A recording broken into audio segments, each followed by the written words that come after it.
बीता हुआ कल बुद्ध भगवान एक गांव में उपदेश दे रहे थे। उन्होंने कहा कि हर किसी को धरती माता की तरह सहनशील तथा क्षमाशील होना चाहिए।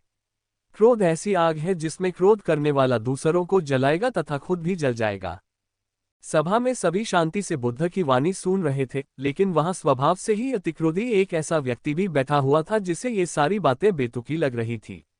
वह कुछ देर ये सब सुनता रहा, फिर अचानक ही आग बबूला होकर बोलने लगा, तुम पाखंडी हो। बड़ी बड़ी बातें करना यही तुम्हारा काम है। तुम लोगों को भ्रमित कर रहे हो। तुम्हारी ये बातें आज के समय में कोई मायने नहीं रखती। ऐसे कई कटु वचनों सुनकर भी बुद्ध शांत रहे। अपनी बातों से ना तो वह दुखी हुए, न ही कोई प्रतिक्रिया की। ये देखकर वह व्यक्ति और भी क्रोधित हो गया और उसने बुद्ध के मुंह पर थूककर वहां से चला गया।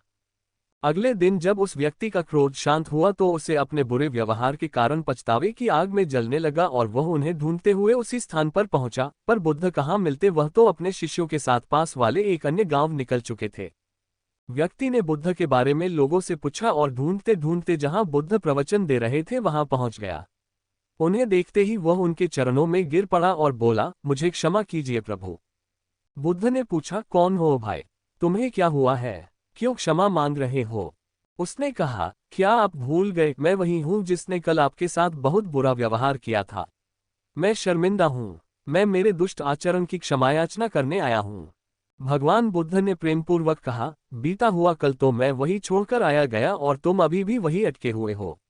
तुम्हें अपनी गलती का आभास हो गया, तुमने पश्चाताप कर लिया, तुम निर्मल हो चुके हो, अब तुम आज में प्रवेश करो। बुरी बातें तथा बुरी घटनाएं याद करते रहने से वर्तमान और भविष्य दोनों बिगड़ते जाते हैं। बीते हुए कल के कारण आज को मत बिगाड़ो। उस व्यक्ति का सारा बोझ उतर गया। उसने भगवान बुद्ध के चरणों में पड़कर क्रोध त्याग का तथा क्षमाशीलता का संकल्प लिया। बुद्ध ने उसके मस्तिष्क पर आशीष का हाथ रखा। उस दिन से उसमें परिवर्तन आ गया और उसके जीवन में सत्य, प्रेम व करुणा की धारा बहने लगी। मित्रों, बहुत बार हम भूत में की गई किसी गलती के बारे में सोचकर बार बार दुखी होते और खुद को कोसते हैं। हमें ऐसा कभी नहीं करना चाहिए। गलती का बोध हो जाने पर हमें उसे कभी न दोहराने का संकल्प लेना चाहिए और एक नई ऊर्जा के साथ वर्तमान को सुदृढ़ बनाना चाहिए।